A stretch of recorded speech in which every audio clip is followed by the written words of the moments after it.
Welcome to Get Set with Annette. Today I wanted to talk to you about attachment styles. I kind of like to talk about them as personality styles, but the reason that they call them attachment styles is when we have relationships with people, with family, friends, our partners, over time, we go from being our independent selves to being like two people, three people, whatever it is. Like if you have a family group, then it's more than two people, but we have a different type of relationship over time. It's not I'm me and you are you. We kind of talk to each other a little bit more often, and we spend more time together, so we become sort of attached. And the attachment style that we have is based on our childhood and our adulthood, but most times it starts in the childhood. And what attachment style means is that over time, throughout our lives, we've had many experiences.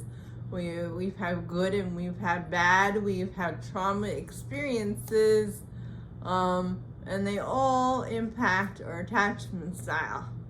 I would say 90 to 95% of us have an insecure attachment style, where a very small percent has a secure attachment style.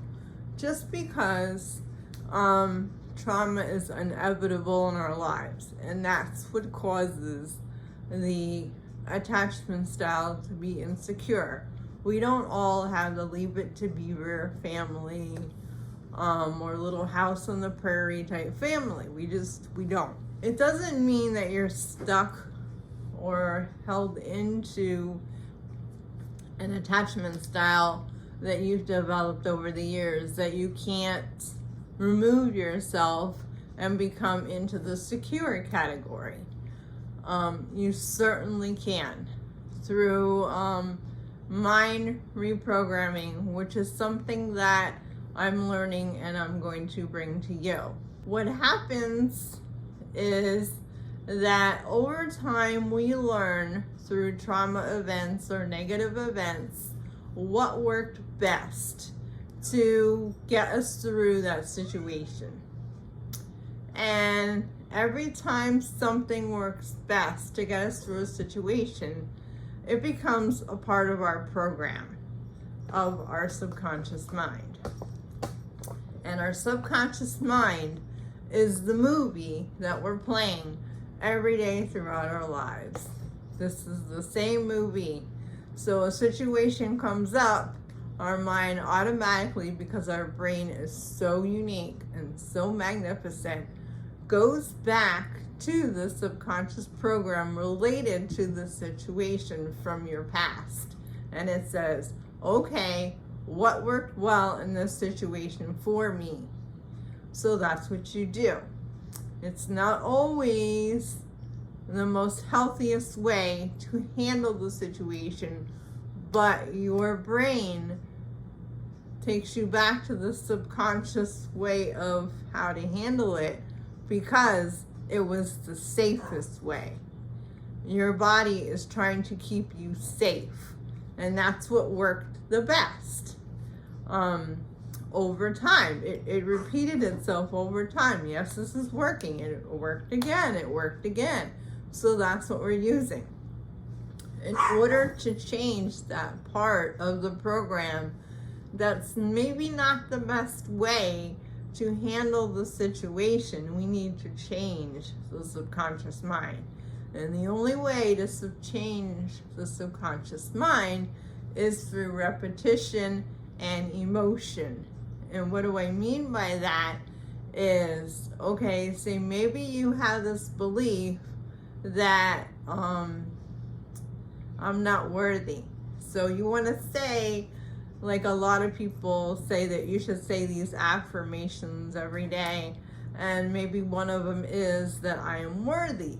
But if you don't have the feeling behind what you're saying, it's not going to work. And this is part of changing your subconscious mind and getting into a stronger, more secure attachment style. So how do you create that emotion behind what you're saying so you can reprogram the subconscious mind? This is the trick. You got to think about a time in your life, in your past experiences, and we all have memories, a time where I felt worthy. When did I feel worthy? Maybe for some people, it's that they had really good grades and they got the certificate or award. So you close your eyes, you say, I am worthy, and you bring yourself back to that experience where you're receiving that award.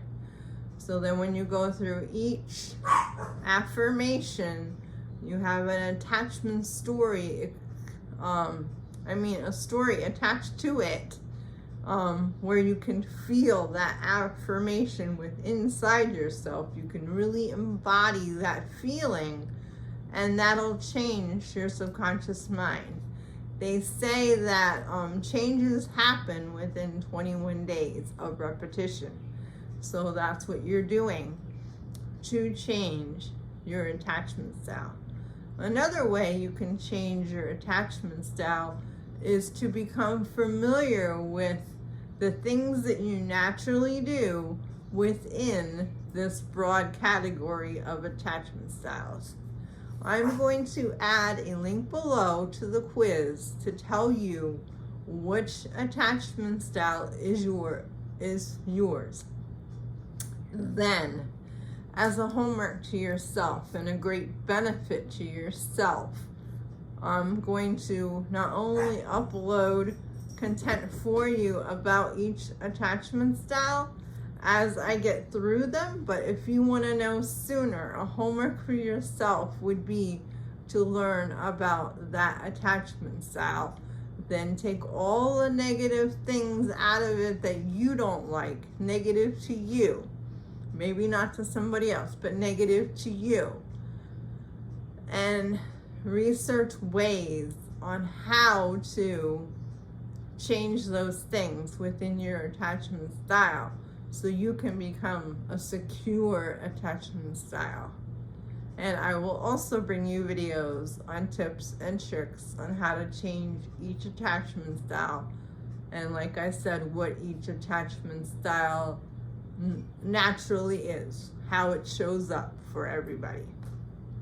So please look forward to those videos coming up. Have a great day, like and subscribe. Have a great life.